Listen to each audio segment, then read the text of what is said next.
Hi, welcome to the Gamesplainer. I'm Jeff the Gamesplainer, and today I'm gamesplaining Century: A New World. So I have set this game up as a two-player game. The only difference between a two-player game and a larger game is the number of these guys that are actually on the board. So in a two-player game, you start with 7 on the board.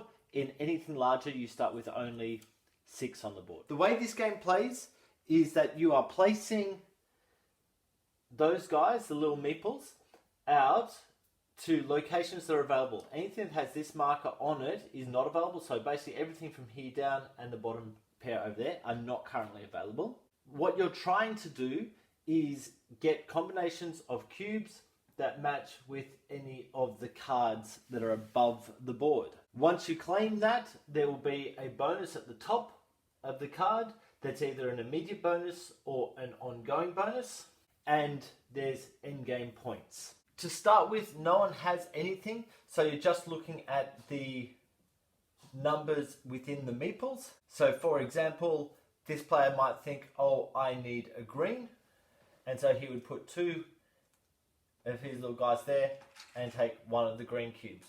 Now there's a limit to the number of cubes you can have, which is 10, which is the same with pretty much every other Century game. On his next turn, he may go, I'll put 1 there and take a red. What he now has is this combination. So on his turn, he can go there.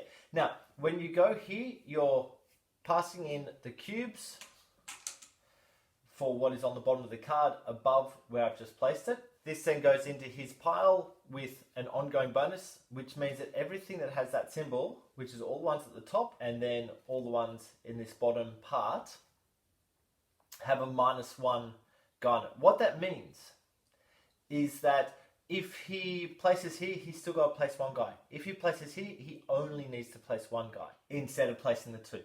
These 2 cards then slide down and the next available card flips over. Other things that you can gain from gaining these cards at the top is this one allows you to remove 1 of these tokens. When you remove the token, that will go next to your board as a bonus for endgame, so you can either get 3 points or you can get an extra meeple. So if you take that one, you put 1 of them onto your board and that increases the number of guys you've got coming around. Or you can take the extra cubes of the various colors, or it gives you an extra of the symbol. Why would you need the symbol? Well, I'm glad you asked. It comes down to these tiles here. So this player took this, which, you know, he can choose to grab that tile. You'll be able to grab 3 of them throughout the game. Once you've got 3, you can't grab any more. If you grabbed a tile that looks like that, he would just get 3 extra points at the end of the game. Grabbing the tile looks like this, he's looking for pairs of cards. So if he has that at the end of the game, he's going to get an extra 3 points. If he has 2 pairs, that would actually be worth 6 points to him. So if he has, say, that card and he's picked up that tile, he now has 2 pairs, so it's worth 6 points. If he had managed to take that one as well during the game, these 2 guys that have just counted towards the 6 points for that would also count towards another 3 points for that. Other things that can be scored is the number of meeples that you've released onto your board, so it's here and here at the end of the game, not the stuff that hasn't yet been released. So that's 1 point for every 2 on that one. And other things on the cards that are enabled other than the minus signs, which means you basically get a discount for going on the spot, is this one gives you an extra red cube whenever you go to one of the spots with that marker, which is just there. So when you take a brown cube, you'll also take a red cube. Or this one, which is a one-off, gains 2 extra guys onto your board when you take that one. The only other thing to be aware of is the board itself. So if you have a picture, you're just taking those cubes. If you have a cube with an arrow onto other cubes, you could turn in a brown cube if you happen to have that on your board, and therefore take 6 yellow and line that up. If at any point you go above the 10, by the end of your turn you need to reduce that down, so any of the extras you've got will just have to go back into the pots. The other one is this one, that's upgrade 2 cubes.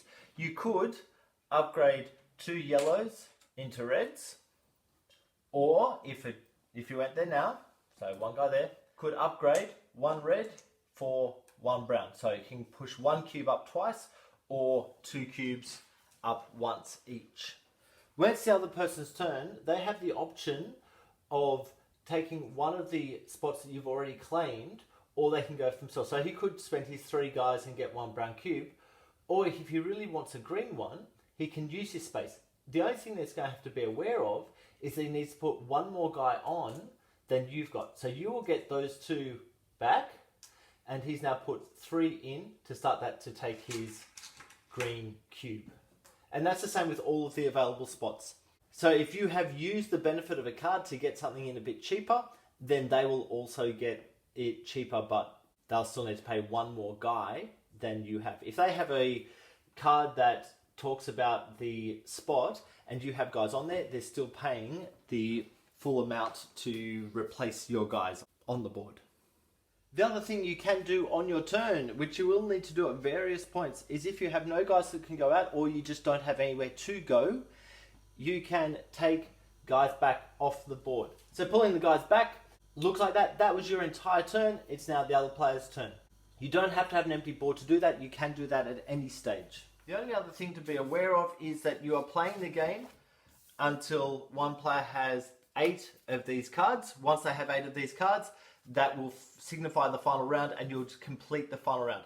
So first player is this player who has a little marking on that bottom left. If they do it, this player would get another turn. If this player finishes the game off, this player does not get another turn because he's first player. It's just making sure everyone has had the same number of turns.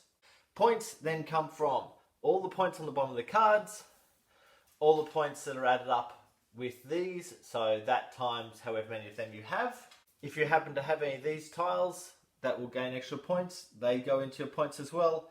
And there's 1 point for every cube that's not yellow at the end of the game. And that is it. That is everything that you need to know to play Century: A New World. Please go and watch my gameplay to get a feel for how the game actually plays. I will be doing the other combinations of the game next week. So please hang around, wait for them, and have a look at them when they come up. If you have any comments or suggestions, please write them below. If you have any games that you wish to be Gamesplained, please shoot me an email at thegamesplainer@gmail.com. Follow me on Instagram and Twitter at thegamesplainer to keep up to date with the games I'm playing. Subscribe to my videos to keep up to date with the games that I'm gamesplaining. And until next time, enjoy gaming.